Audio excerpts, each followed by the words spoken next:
And we actually ended up on the New York Times bestsellers list before the piece on 60 Minutes ran. The US show 60 Minutes. And it was crazy. We were even #1 on Amazon for about 5 minutes. Believe me, this one, I have to tell people, really, there are only 3 cats in the house because she'll keep coming back. I have 2 children and they haven't been as clingy and as cuddly as my kitty cats are. The book is about submarine espionage during the Cold War. I met my co-author sort of by accident at a conference for investigative reporters and editors. What might have been a 5-minute conversation went on for the rest of the night. And it turned out Chris was working on a newspaper series about submarines and spies. He needed a co-author. And I just joked and said, well, you should have me write the book with you. I'd never written anything longer than a magazine piece. And I knew nothing about the military, and I knew nothing about submarines, or about water for that matter. I didn't actually think he took me seriously, but then he got mad at me because I hadn't written the book proposal yet. So that's how I realized I was actually writing a book. And I sort of left my job and ended up working on this for 6 years. And it was ditched by its first publisher. Simon & Schuster decided it would never sell. And it was picked up by a small house called Public Affairs. And they didn't even think it was going to be a big deal, but our agent, Esther Newberg from ICM, was more famous than we were, and they were trying to become friends with her. So it was picked up, and we were still treated as the people who should be really, really grateful to them, because their book from Mexico is going to be their starring book that year. And then the submariners started buying it. And they were buying it by the armloads, because this is all the stuff that's still classified. Imagine going out for 6 months at a time and not being able to tell anybody what you were doing or where you were, or if there was an accident, because anything that could maybe let a little bit of classified information out was just too dangerous. So you didn't tell your parents, and you didn't tell your wife, and you didn't tell your best friends, and you didn't tell your kids. You don't stop going because you're following subs that have nuclear missiles on them, because the idea is if you could learn enough, nobody could ever basically do a surprise first strike or a second strike in the middle of a war that nobody could launch. One small crumb at a time. It's not like anybody just spilled their guts. Collected the stories. Ended up talking to some people who were very, very high ranking to make sure we weren't causing more harm than good. And what they said is, if you stop where you're stopping, which is the end of the Cold War, you will probably help us gain funding, because we can't declassify it, but you're not subject to that because it's freedom of the press, right? And the fact that we asked for advice was because we were responsible, but it's not asking for permission. So the book came out, and the submariners were buying them by the armload and giving them to everybody they knew, saying, we still can't talk about this, but read this and you'll understand. The history buffs found out about it, and they started buying it by the armload and giving it to everybody they knew. I've been a writer for such a long time. You sort of think with your fingers. Changing things up to quote unquote be easier would actually be much, much harder. I keep thinking wouldn't that be fun? But in the end, it just works so seamlessly. My first computer came with a mechanical keyboard. It was an Epson. I wanted to get the 40 megabyte hard drive. It was megabyte. And my father yelled at me. He said, why would you spend extra money on 40 meg? You will never use more than 20 megabytes. You could have the entire encyclopedia on 20 megabytes. What's your problem? So my first computer was a 20 megabyte computer. It came with a mechanical keyboard. It came with the ones that were really IBM emulators. Later, when I got my first Dell computer, we turned around and I thought they sent me a broken keyboard.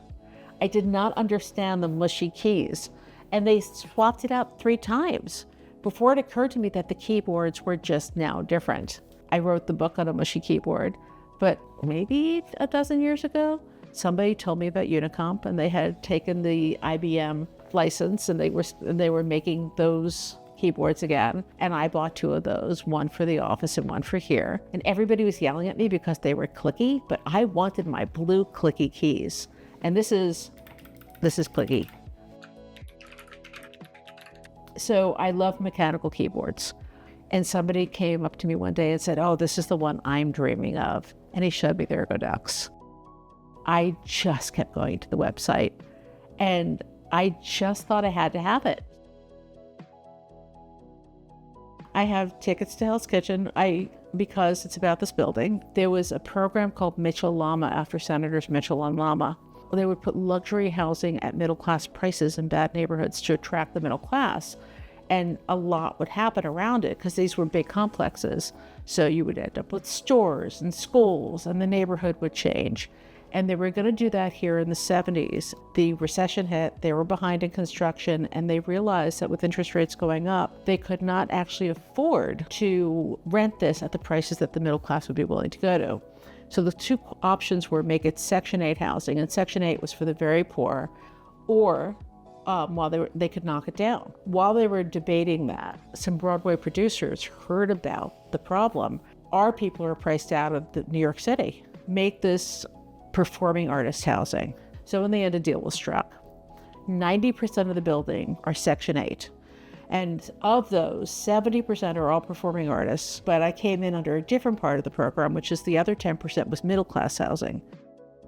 And so all of a sudden you have what you never see in New York City. You have old people, you have babies, you have people who have money, you have people who don't have a farthing, and the place is kept up beautifully. There's an artist named Ed Baynard who was my neighbor when I lived a block away on 44th Street. At one point, he worked for the Beatles. He became very famous for painting florals. And Ed was in MoMA and in the Louvre and the Tet and the Met. But at MoMA, Museum of Modern Art, you would walk in, and if you went into the gift shop, there was like a wall of Ed's posters and Ed's note cards. I met him when he was much older. We had a little garden in front of our building. And one day, as he was tending it, because he'd taken it over, and it was like a wild, crazy English garden, I said to him, "Oh my God, you're an artist." He said, "Well, as a matter of fact, I am." I ended up inviting him over for chicken soup one day because the kids were little, and Ed just started coming over. So we played Scrabble, we cooked together. My mom had insisted on living uptown in a fancier doorman building. I had always thought it would be nice for Mom to just be able to drop in and have as much company as she wanted. Well, we ended up doing it for Ed. So Ed helped raise my kids. Ed took this picture of us, which is funny because I would not have known that my son and I made exactly the same expression. So anyway, these are Ed's paintings, and his work is open in a gallery right now. There's a whole big show about it because we lost Ed a few years ago. We didn't know what was wrong with him, and by the time he went into hospice, we realized he was suffering from a form of cancer. But we were Team Ed, and his best friend and another neighbor and I just started taking care of him. He was a great guy, and he would every so often come up with a painting. If you ever wonder if small kindnesses change people's lives. So these guys are 5 years old, and they are litter mates, and they were 10 weeks old when I got them. She's the old lady of the group. She's 14. She's very cuddly and very cantankerous at the same time. But usually I will wake up and there are 3 cats cuddling close. There was one boat in the book called the Tautog, and it had had a collision with a Russian submarine. You don't have windows in a submarine, not the kind of submarines that these were, You have periscopes, but that's it. If you're underwater, you were dealing with sonar. You were dealing with what can you hear. And the Tautog heard what sounded like a hull breaking apart, like popcorn popping. And these guys left thinking there had been an accidental collision, and they were responsible for the death of a whole sub full of Soviet submariners. Now, here's the thing. In a world where you can't tell anybody what you do and who you are, the people you have the most in common with are on the other side. And it was a war of information. You wanted to know what the other guy was doing. There was never any need to do anything that showed how strong you were, because these things were so secret that, unlike some of the spy planes, like there was a spy plane that was shot down because it was forcing radar to light up. But nothing like that. Nobody had to be macho. Nobody had to be deadly. So these guys were heartbroken that they thought these other guys had died. It wasn't until Chris's series came out while we were writing the book that we found out that the Russian sub on the other end of that collision had a double hull design, and they had managed to limp home. And the guys have all gotten together from both sides since, but they would come to me and literally break down in tears because they were so relieved to realize that they hadn't been responsible for anybody's death. We told the story, warts and all. We talked about the accidents and we talked about the close calls. And these guys were grateful for that because they didn't want it to sound easy. But we also, in the end, realized they had done a really good job. We were still a little shocked when it turned out they loved it that much. And we ended up not only number 2 on the New York Times bestseller list, but number 1 on the conservative booksellers list because We were New York City liberals, but we were also human beings. And you just have to be open to the outlandish suggestion or the outlandish offer. If somebody says, I think you'll be good at this, and you think you might even slightly want to try it, give it a try. And assume that the first 2 weeks are going to be horrible. First 2 weeks are always going to be too much. But if you're brave and you try things out, you will be given opportunities you could not have imagined. Okay, you see that? She wants up. She's just waiting. So just being able to sort of sit where I'm completely comfortable. And it's kind of like if I could forget what I'm touching, and that's what I need. Like when I was a kid and played the piano, I just really need to not be aware of typing, because otherwise I get thrown off. I'm too conscious of the process and not of what I'm trying to say. And if it feels a certain way under my fingers, if the tilt is right, if my body is comfortable, that's really what I need. But really, they are just amazing keyboards, and they are comfortable, and I love them.